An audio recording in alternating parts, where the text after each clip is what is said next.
আচ্ছা, এখন আমরা দেখব ফান্ডামেন্টাল কনসেপ্ট অফ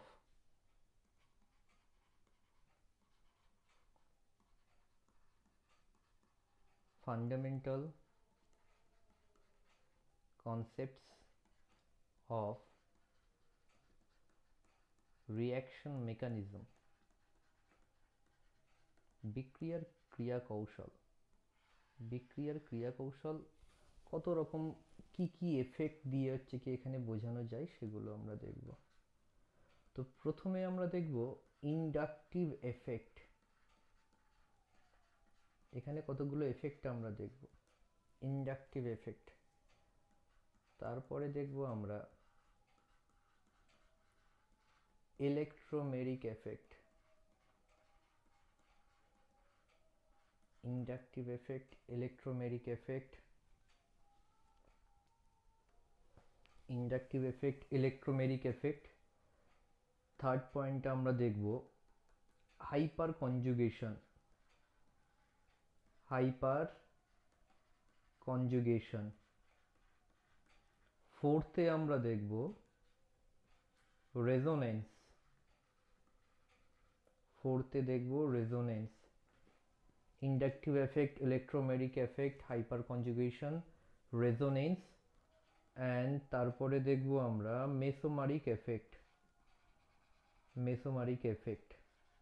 আচ্ছা, এখানের মধ্যে শুধু একটা এফেক্ট একটু বাদ, ইলেকট্রোমেরিক, কারণ এখানে একটা নিউক্লিওফাইল এবং আর একটা ইলেকট্রোফাইল দরকার পড়ে, ঠিক আছে। এখানে একটা নিউক্লিওফাইল বা ইলেকট্রোফাইল দরকার পড়ে, এই হচ্ছে কি রিঅ্যাকশন মেকানিজমের সঙ্গে যুক্ত, ঠিক আছে। এখানে যদি inductive effect, hyperconjugation, resonance এবং মেসোমারিক এফেক্টের এই চারজনের মধ্যে যদি কম্পেয়ার করা যায়, এই চারজনের মধ্যে সব থেকে বেশি স্টেবিলিটি দিতে পারে, সব থেকে বেশি, যেমন আমরা হচ্ছে কি কার্বোক্যাটায়ন দেখব, র্যাডিক্যালস দেখব, আর কার্বঅ্যানায়ন দেখব, সব থেকে বেশি স্টেবিলিটি দিতে পারে মেসোমারিক এফেক্ট। তারপরে আমাকে দেবে রেজোনেন্স, তারপরে সব থেকে বেশি স্টেবিলিটি দেবে, তারপর দেবে রেজোনেন্স, বেশি স্টেবিলিটি দেবে, তারপর দেবে আমাকে হাইপার কনজুগেশন, তাই তারপর দেবে হাইপার কনজুগেশন, তারপরে বেশি স্টেবিলিটি দেবে, এবং সব শেষে দেবে কি হবে, ইন্ডাকটিভ এফেক্ট, ইন্ডাকটিভ এফেক্ট। এটা মাথায় রাখবে, মাইনাস আই ইন্ডাকটিভ এফেক্টের তবুও একটু স্টেবিলিটি দেওয়ার ক্ষমতা আছে, প্লাস আই ইন্ডাকটিভ এফেক্টের প্রায় ধরা হয় যে স্টেবিলিটি দেওয়ার ক্ষমতা নেই, ঠিক আছে। তাই যখন কোনো কিছু স্টেবিলিটি যদি বা স্থায়িত্ব যখন কারোর কিছু যখন এক্সপ্লেন করতে যাবে বা বলতে যাবে, তখন কিন্তু শুধুমাত্র ইন্ডাকটিভ এফেক্টের উপরে ভরসা করে কখনো বলা উচিত নয়। আমাদের দেখা উচিত সেখানে মেসোমারিক, রেজোনেন্স এবং হাইপার কনজুগেশন আছে কি না।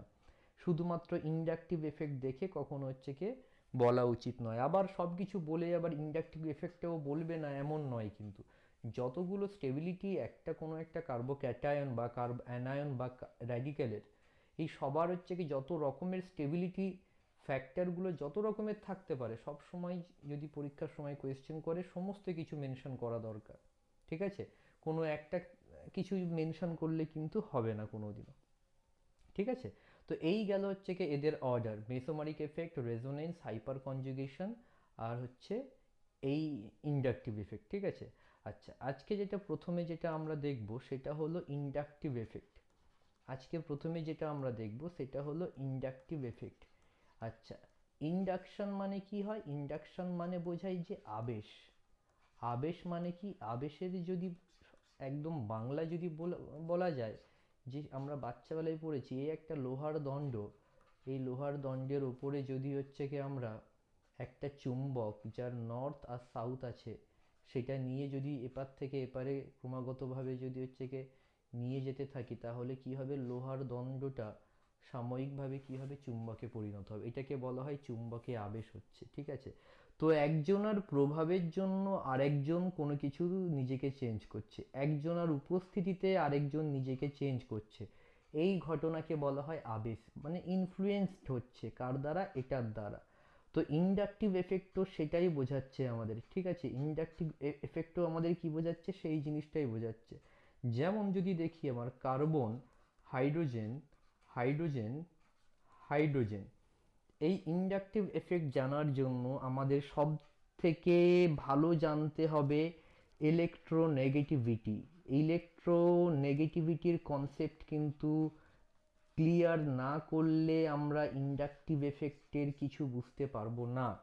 আমাদের জানতে হবে বাম দিক থেকে ডান দিকে গেলে ইলেকট্রোনেগেটিভিটি বেড়ে যায়, উপর থেকে নিচে গেলে ইলেকট্রোনেগেটিভিটি কমে যায়। এই সমস্ত জিনিসগুলো আমাদের জানতে হবে। তাহলে যত বেশি কেউ রাইট সাইডে থাকবে পিরিয়ডিক টেবিলে তার ইলেকট্রোনেগেটিভিটি তত বেশি, কেউ যদি যত বেশি নিচে থাকে তার ইলেকট্রোনেগেটিভিটি তত কম। কার্বন আর হাইড্রোজেনের মধ্যে কে বেশি electronegative? Carbon is more electronegative than hydrogen. ঠিক আছে, carbon is more electronegative than hydrogen. তাহলে হাইড্রোজেন এখানে কি করবে? কার্বন যদি মোর ইলেকট্রোনেগেটিভ হয় তাহলে এই বন্ডের ইলেকট্রনটাকে কার্বন নিজের দিকে একটু বেশি করে টেনে নেওয়ার চেষ্টা করবে। তাহলে এটা কি হলো? ডেল্টা মাইনাস, হাইড্রোজেনটা কি হবে? Delta plus. হাইড্রোজেনটা কি হলো? Delta plus. এই হাইড্রোজেনটাও কি হলো? Delta plus. তো ডেল্টা প্লাস যদি হয় তাহলে ডাইপোল মোমেন্টটা ভালো করে ভেবে দেখো। এটা হচ্ছে কি এইভাবে আসবে, এইভাবে আসবে, এইভাবে আসবে, এবং এই তিনজনার যদি রেজাল্টেন্ট ডাইপোল মোমেন্টটা বলি তাহলে সেটা কোন দিক বরাবর যাবে? এই দিক বরাবর আসবে। যদি এই দিক বরাবর হয় তাহলে এই যে CH3 গ্রুপ, মানে এই যে যে মিথাইল গ্রুপটা, তাহলে বলতে পারি এই মিথাইল গ্রুপটা কি করছে অ্যাকচুয়ালি? মিথাইল গ্রুপটা তার ইলেকট্রন ডেনসিটি নিয়ে, মিথাইল গ্রুপটা তার এই যে ইলেকট্রন ডেনসিটি নিয়ে, তার এই ইলেকট্রন ডেনসিটি নিয়ে এপার দিয়ে কি করছে? ঠেলছে বা পুশ করছে। তো এদেরকে কি বলা হয়? পুশিং গ্রুপ বলা হয়। ঠিক আছে, এদেরকে বলা হবে কি আমাদের? Pushing group. ঠিক আছে, তো পুশিং গ্রুপ, পুশিং গ্রুপের আর একটা ভালো নাম হচ্ছে প্লাস আই এফেক্ট, বা পুশিং এফেক্ট বা পুশিং গ্রুপ, বা এই সমস্ত গ্রুপগুলোকে পুশিং গ্রুপ বা হচ্ছে কি প্লাস আই এফেক্টিভ গ্রুপ বলে হয়। ঠিক আছে, তো যারা ঠেলবে তাদেরকে কি বলা হবে? Plus I effective group. ঠিক আছে, তো দেখো এটা তো ঠেলার গ্রুপ হলো, তাহলে টানার গ্রুপও কিছু থাকবে, টানার গ্রুপ নিশ্চয়ই কিছু থাকবে। তো কার্বন, অক্সিজেন, অক্সিজেন, হাইড্রোজেন, এখানে যদি দেখি এটা হচ্ছে কি একটা ওইক অ্যাসিড বা কার্বক্সিলিক অ্যাসিড। এটা একটা কার্বক্সিলিক অ্যাসিড গ্রুপ, এটা একটা কার্বক্সিলিক অ্যাসিড গ্রুপ। এই কার্বক্সিলিক অ্যাসিডের, দেখো কার্বনের থেকে অক্সিজেন বেশি ডান দিকে রয়েছে, তাহলে অক্সিজেন বেশি ইলেকট্রোনেগেটিভ। তাহলে অক্সিজেন যদি বেশি ইলেকট্রোনেগেটিভ হয় তাহলে কার্বন অক্সিজেনের এই যে চেকে ডবল বন্ডিংয়ের ইলেকট্রনটা অক্সিজেন বেশি করে নিজের দিকে টেনে রাখবে। তাহলে অক্সিজেন ডেল্টা মাইনাস হবে, কার্বন ডেল্টা প্লাস। এখানে oxygen delta minus, carbon delta plus. তাহলে দেখো এরা কি করছে? ইলেকট্রনটাকে কি করছে? নিজের দিকে, এই দুজনের রেজাল্টেন্ট ডাইপোল মোমেন্টটা এই পারের দিকে যাবে। তাহলে লব্ধি যদি এপারে যায় তাহলে দেখতে পাবো যে এখানে যে বন্ধনটা করে থাকবে, এখানে যে আর আছে বা যে আছে, এখানে যে বন্ধন করে থাকবে সেই বন্ধনের ইলেকট্রনটাকে এই যে ওভারঅল COOH গ্রুপটা এরা কি করবে? নিজের দিকে টেনে নিচ্ছে। তাই তো, এই বন্ধনের ইলেকট্রনটাকে এই COOH গ্রুপটা নিজের দিকে টেনে রাখছে। তো এই জন্য COOH গ্রুপকে কি বলা হয়? পুলিং গ্রুপ বলা হয়। পুলিং গ্রুপ মানে কি হবে? নিজের দিকে পুল করছে, মানে কি টেনে নিচ্ছে। বা এদেরকে কি বলা হয়? Minus I effective group. ঠিক আছে, তো প্লাস আই এফেক্টিভ গ্রুপ, তাহলে হচ্ছে দেখতে পেলাম যে দুই রকমের গ্রুপ আছে, তাই তো। একটা হচ্ছে plus I, plus I effective group, plus I effective group আছে যারা কি হচ্ছে, বা এদেরকে কি বলা হয়? পুশিং গ্রুপ, বা এদেরকে কি বলা হয়? Pushing group. আর একটা আছে কি? Minus I effective group, minus I effective group, বা এদেরকে কি বলা হয়? পুলিং গ্রুপ বলা হয়। ঠিক আছে, এদেরকে বলা হয় পুলিং গ্রুপ। তাহলে এই দুই রকমের গ্রুপ আমরা হচ্ছে দেখতে পাই। এই দুই রকমের গ্রুপের কাজ হচ্ছে কি? এই দুই রকমের হচ্ছে। ঠিক আছে, একজন ঠেলবে গ্রুপকে, একজন হচ্ছে টানবে। আচ্ছা, এদের কাজটা কি? এদের কাজটা কি? এদের কাজ হচ্ছে এই সমস্ত এফেক্টসগুলো দিয়ে বোঝানো হয় what is the function of this effects, what is the, what are the functions, what are the functions of these effects. এই এফেক্টগুলোর দরকার কি, ঠিক আছে? To know about to know about the stability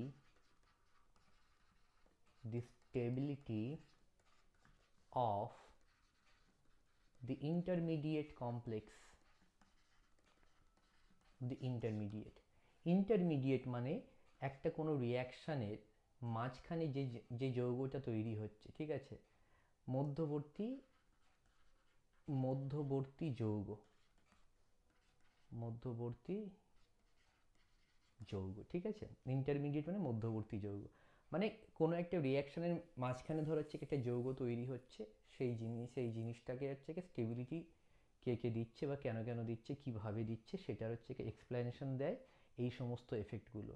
যে এই যে কার্বোক্যাটায়ন হচ্ছে, যেমন দেখো একটা সিম্পল জিনিস, ঠিক আছে, এই যে কার্বোক্যাটায়নটা, এই যে কার্বোক্যাটায়ন প্লাস হয়ে আছে, এখন এই একজন প্লাস হয়ে আছে, আর এখন এই একজন প্লাস হয়ে আছে। এই তিনটে প্লাসের মধ্যে এটাকে কি বলা হয়? 3 ডিগ্রি কার্বোক্যাটায়ন। এটাকে বলা হয় 2 ডিগ্রি কার্বোক্যাটায়ন। এটাকে বলা হয় 1 ডিগ্রি কার্বোক্যাটায়ন। তো কে বেশি স্টেবল হবে, ঠিক আছে? যদি এখন আমাদের কাছে শুধুমাত্র ইন্ডাকটিভ এফেক্ট আছে, তো এখন ইন্ডাকটিভ এফেক্টের রেসপেক্টে আমরা বলতে পারি, শুধুমাত্র ইন্ডাকটিভ এফেক্টের রেসপেক্টে আমরা বলতে পারি 3 ডিগ্রি বেশি স্টেবল, তারপরে 2 ডিগ্রি, তারপর 1 ডিগ্রি। কেন? সবসময় মনে রাখবে যে হচ্ছে কি কোনো একটা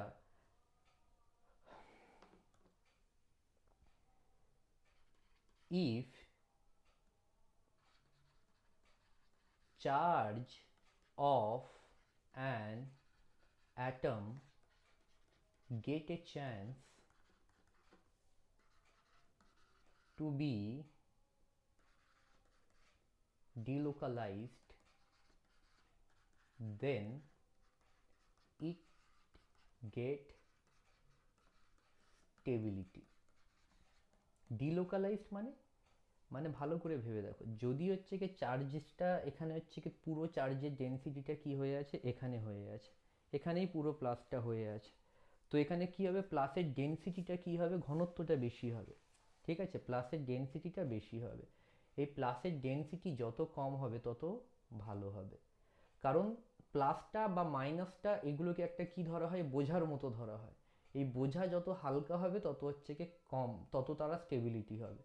তো ভালো করে দেখো, এখানে যদি CH3 গ্রুপটা একটা পুশিং গ্রুপ, মানে ইলেকট্রনকে ঠেলছে ঠেলছে ঠেলছে ঠেলছে, তাহলে এই প্লাসটা কিছুটা হলেও কি হবে, আমার নিউট্রাল হবে। এখানে ঠেলা গ্রুপ কে আছে? এ তো ঠেলছে, এ তো ঠেলছে, তাই তো? এদের ঠেলা গ্রুপের পরিমাণটা, এদের ঠেলার পরিমাণটা কি হবে, অনেক বেশি হবে। এখানে হাইড্রোজেনের তো সাইজ খুবই ছোট হওয়ার জন্য তাহলে এর ঠেলার পরিমাণটা অতটা বেশি হবে না। তাই হাইড্রোজেনের ইন্ডাকটিভ এফেক্ট প্রায় জিরোর কাছাকাছি, হাইড্রোজেনের ইন্ডাকটিভ এফেক্ট ধরা হয় যে হচ্ছে নেই প্রায়, ঠিক আছে? কারণ ইন্ডাকটিভ এফেক্ট এমনিতেই খুব কম স্টেবিলিটি দেয়, তার মধ্যে হাইড্রোজেনের মতো একটা ছোট্ট একটা অ্যাটম, সে হচ্ছে কি ঠেলতে চাইবেই না আমাকে, ঠিক আছে? তাহলে কি হবে, তাহলে এখানে ঠেলা গ্রুপ 3জন আছে, তাই 3জনে ঠেলছে, তাহলে এই চার্জ ডেন্সিটিকে একটু বেশি করে কমাচ্ছে। ইলেকট্রন ঠেলছে, ইলেকট্রন ঠেলা মানে কি হবে, মাইনাস ঠেলছে, মাইনাস ঠেললে তাহলে কি হবে, এই প্লাসটা কিছুটা পরিমাণ কি হবে, নিউট্রালাইজড হবে, ঠিক আছে? উল্টো দিকে এখানে 2জন মিলে ঠেলছে, তাহলে একটু স্টেবিলিটি পাবে। এখানে হচ্ছে কি একজন ঠেলছে, তাহলে আরো কম স্টেবিলিটি পাবে, ঠিক আছে? তাহলে সব থেকে বেশি স্টেবিলিটি পাচ্ছে এটার ক্ষেত্রে, তারপরে এটার ক্ষেত্রে, তারপরে এটার ক্ষেত্রে। তো সেই হিসাবে যদি এটার ক্ষেত্রে যদি আমরা বলে থাকি, তাহলে কি হবে, যদি হচ্ছে কি যদি তাহলে with respect to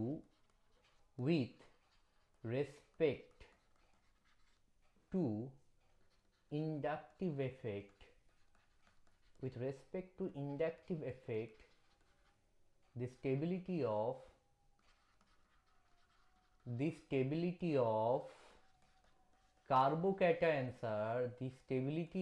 carbocations are inductive এফেক্টের রেসপেক্টে শুধুমাত্র স্টেবিলিটি হলো এটা, তার মানে যে অ্যাকচুয়ালি এটা হবে এরকম নয় কিন্তু, ঠিক আছে? এর সঙ্গে মানে এটা এক রকমের প্যারামিটার, আমাদের কাছে যে 4-5 রকমের প্যারামিটার রয়েছে তার মধ্যে এটা এক রকমের প্যারামিটার।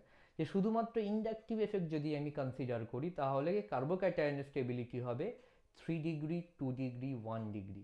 প্রথমে 3 ডিগ্রি বেশি স্টেবল হবে, তারপরে 2 ডিগ্রি বেশি স্টেবল হবে, তারপরে কি হবে 1 ডিগ্রি বেশি স্টেবল হবে। ঠিক আছে? তো এই হিসাবে কি হয়, একটা স্টেবিলিটি একটা অর্ডার আমাদের তৈরি হয়। তো কোনো গ্রুপের যদি আমাদের কখনো বলে যে এই গ্রুপটা প্লাস আই এফেক্টিভ গ্রুপ হবে না মাইনাস আই এফেক্টিভ গ্রুপ হবে, যখন কোনো কিছু নিয়ে যখন কোনো কিছু প্রশ্ন এরকমভাবে করবে, যেমন ধরো এই যে সায়ানাইড বা সায়ানাইডের আমরা অন্য নাম জেনেছি কি, সায়ানাইডের অন্য নাম হলো নাইট্রাইল। কার্বনের থেকে নাইট্রোজেন মোর ইলেকট্রোনেগেটিভ, তাহলে মাইনাস, এটা তাহলে ডেল্টা প্লাস, তাহলে এপারের দিকে ঠেলবে, মানে এটা কি হবে মাইনাস আই এফেক্টিভ গ্রুপ হবে। তাহলে আমাদের মুখস্থ রাখার দরকার নেই যে হচ্ছে কি কারা কারা মাইনাস আই এফেক্টিভ গ্রুপ, কারা কারা প্লাস আই এফেক্টিভ গ্রুপ। আমি যদি ফাংশনাল গ্রুপগুলোকে যদি আমি জানি তাহলে হচ্ছে কি নিজে থেকেই সব বের করতে পারবো। এখানে একটা প্রশ্ন হতে পারে, এখানে এই জায়গাটাতে একটা প্রশ্ন হতে পারে, অক্সিজেন ডেল্টা মাইনাস, তাহলে কার্বন ডেল্টা প্লাস, এপার থেকে এপারে ঠেলে দেবে। হাইড্রোজেন, হাইড্রোজেন কি হয়, হাইড্রোজেন নিজে প্লাস হয়, তখন হাইড্রোজেনের রেসপেক্টে কার্বন কি হয় ডেল্টা মাইনাস হয়। ঠিক আছে, ডেল্টা মাইনাস হয়, তাহলে হাইড্রোজেন কি করবে এই দিকে ঠেলবে। তো রেজাল্টেন্টটা কোন দিকে যাবে, ঠিক আছে, এখানে একটু সমস্যা হলে হতে পারে। এর রেজাল্টেন্টটা আমাদের সবসময় বাইরের দিকে যাবে। কেন বাইরের দিকে যাবে মনে করে দেখো, এখানে অক্সিজেন তার ইলেকট্রোনেগেটিভিটি অনেক বেশি, এবং ইলেকট্রোনেগেটিভিটি বেশি হয় এবং স্ট্রং সিগমা বন্ড আছে এবং উইক পাই বন্ড আছে। তো পাই বন্ড আছে উইক, তো এখান থেকে বেশি করে ইলেকট্রন টেনে নেবে আরো। ফলে অক্সিজেনের মাথায় এই যে ডেল্টা মাইনাস মানে হচ্ছে কি ইলেকট্রন ডেন্সিটি অনেক বেড়ে যাবে। কিন্তু হাইড্রোজেনের ছোট সাইজ হওয়ার জন্য এবং ওদের ইলেকট্রোনেগেটিভিটির গ্যাপ অত বেশি না হওয়ার জন্য হাইড্রোজেনের যে ডেল্টা প্লাসের ভ্যালু হয় এটা খুবই কম হয়, একদম যৎসামান্য হয়ে থাকে। কিন্তু অক্সিজেনের ডেল্টা মাইনাসের ভ্যালুটা কিন্তু অনেক বেশি হয়ে থাকে। ঠিক আছে, তাই জন্য যে রেজাল্টেন্ট ডাইপোল মোমেন্ট বা রেজাল্টেন্ট ভেক্টর যেটা দেখতে পাবো সেটা সবসময় কি হবে, এটা হচ্ছে কি টানার দিকে যাবে। তো এটা কি হবে মাইনাস আই এফেক্টিভ গ্রুপ হবে। ঠিক আছে, তো এইভাবে আমরা হচ্ছে কি কোন গ্রুপটা হচ্ছে কি মাইনাস আই এফেক্টিভ গ্রুপ আর কোন গ্রুপটা প্লাস আই এফেক্টিভ গ্রুপ সেটা শুধুমাত্র কি, এটা শুধু এখানে এইগুলো শুধু বলতে গেলে শুধুমাত্র এখানে মেইন ফ্যাক্টর শুধুমাত্র হবে আমার ইলেকট্রোনেগেটিভিটি, ইলেকট্রোনেগেটিভিটি, নেগেটিভিটি, ইলেকট্রোনেগেটিভিটি দিয়েই শুধু আমাদের হচ্ছে কি ডিসকাশন করতে হবে। ঠিক আছে, তো সেই হিসাবে যদি আমি সমস্ত গ্রুপকে যদি করা হয় সি ডবল ও এইচ, এটা একটা কি হবে মাইনাস আই এফেক্টিভ গ্রুপ হবে। সি ডবল ও এইচ একটা মাইনাস আই এফেক্টিভ গ্রুপ হবে। সি ডবল ও আর এটাও কি হবে মাইনাস আই এফেক্টিভ গ্রুপ হবে। ঠিক আছে, সিও সিএল মানে এক্স হ্যালোজেন, এটাও কি হবে মাইনাস আই এফেক্টিভ গ্রুপ হবে। ঠিক আছে, আচ্ছা আর কে আছে, সিও এক্স আছে, CO NH two, CO NH two minus I effective group হবে। CN minus I effective group হবে। CHO, CHO minus I effective group হবে। ঠিক আছে, সিও, সিও কি করবে দেখো অক্সিজেন মাইনাস হয়ে যাবে, কার্বন কি করবে প্লাস হয়ে যাবে, তাহলে টানবে, তাহলে এটাও কি হবে মাইনাস আই এফেক্টিভ গ্রুপের সমান হবে এটা। ঠিক আছে, তারপর ও এইচ, অক্সিজেন তো এমনিতে কার্বনের থেকে ইলেকট্রোনেগেটিভ, তাহলে অক্সিজেন কি করবে টেনে নেবে, তাহলে minus I. NH two minus I, SH, এসএইচটা আগে ছিল, এসএইচ কি হবে মাইনাস আই হবে, এনএইচ টু মাইনাস আই হবে, এনও টু মাইনাস আই হবে। ঠিক আছে, তো সবাই দেখতে পাচ্ছি আমরা কি মাইনাস আইয়ের দলে যাচ্ছে। তো প্লাস আইয়ের দলে কে কে আছে, প্লাস আইয়ের দলে আছে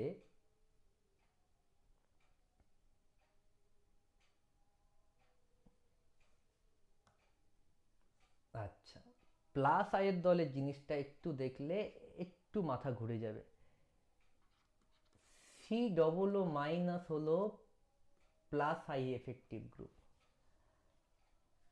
এক্ষুনি বললাম সি ডবল ও এইচ কি মাইনাস আই এফেক্টিভ গ্রুপ, তাহলে সি ডবল ও মাইনাস কেন প্লাস আই এফেক্টিভ গ্রুপ হবে, এটা জানার জন্য আমাদের ইলেকট্রোনেগেটিভিটির একটা বেসিক কনসেপ্ট জানা দরকার।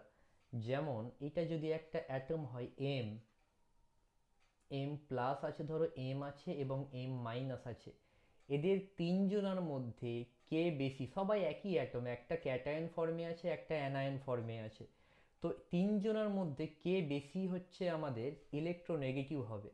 তো বেশি ইলেকট্রোনেগেটিভ হবে যার মাথায় প্লাস আছে, তারপরে এম, যার মাথায় মাইনাস আছে সে একদম কম ইলেকট্রোনেগেটিভ হবে, কারণ এর মাথায় মাইনাস আছে মানে কি, এর মাথায় মাইনাস আছে মানে এ ইলেকট্রন, এর এর কাছে এক্সেস রয়েছে, এর কাছে অতিরিক্ত ইলেকট্রন রয়েছে এর কাছে, তাহলে এ নিজে কি করতে চাইবে না, আর ইলেকট্রনকে নিজে, মাইনাস আছে মানে কি ইলেকট্রন বেশি আছে, তাহলে আর ইলেকট্রনকে নিজের দিকে টানতে চাইবে না, বেশি টানতে গেলে ইলেকট্রন ইলেকট্রন কি হবে, রিপালশন তৈরি হবে। প্লাস আছে মানে কি, এখানে প্রোটনের পরিমাণ অনেক বেশি আছে, ইলেকট্রন ঘাটতি রয়েছে, তাহলে এ কি করবে, ইলেকট্রনকে বেশি করে নিজের দিকে টানতে চাইবে। তাহলে ক্যাটায়নের ইলেকট্রোনেগেটিভিটি নর্মাল অ্যাটমের থেকে বেশি হয় এবং অ্যানায়নের ইলেকট্রোনেগেটিভিটি সব থেকে কম হয়, ঠিক আছে।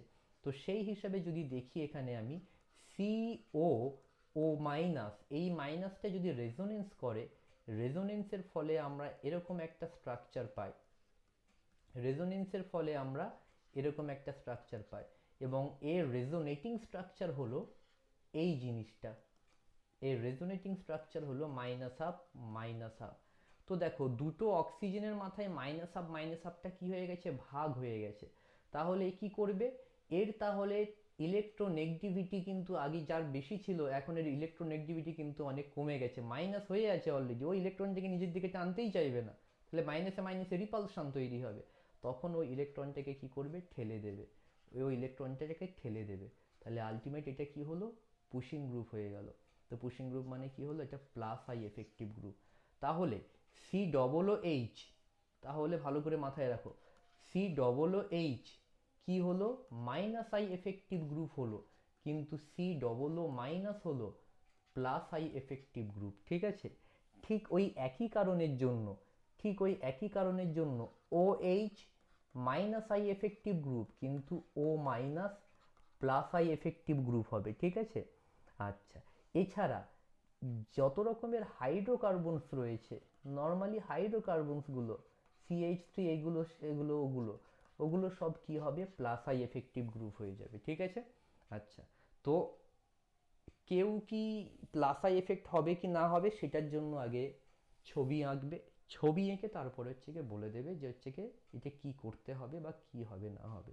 শুধু যখন অ্যানায়নগুলো থাকবে তখন একটু কেয়ারফুলি করবে, কারণ নর্মালের থেকে অ্যানায়নগুলোর কি হয়, ইলেকট্রোনেগেটিভিটি কমে যায়, ঠিক আছে। আচ্ছা, তো এই গেল ইলেকট্রোনেগেটিভিটির কনসেপ্ট, সরি, ইন্ডাকটিভ এফেক্টের কনসেপ্ট। নেক্সট দিন আমরা দেখব ইলেকট্রোমেরিক এফেক্টটা আমরা। আজকে এতটুকু, টাটা।